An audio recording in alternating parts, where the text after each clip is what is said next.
দেখতে পারতেছেন একটি রাইস কুকার ম্যাগনেট কয়েল।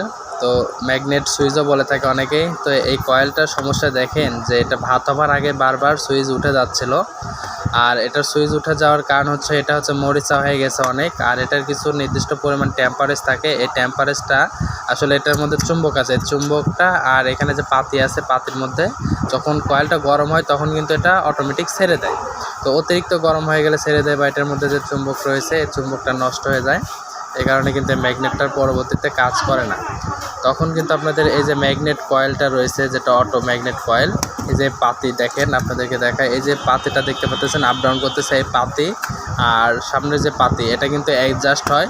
যখন কয়েলটা বেশি গরম হয় অর্থাৎ ম্যাগনেটটা নষ্ট হয়ে যায় চুম্বক, তখন কিন্তু এটা সুইচ অন করলেও হলুদ বাতি থেকে লাল বাতিতে দিলেন মানে কুকিং হচ্ছে, তখন কিন্তু হঠাৎ করে আপনি সুইচ থেকে হাতটা টান দিলে এটা আবার চটাং করে উঠে যায়।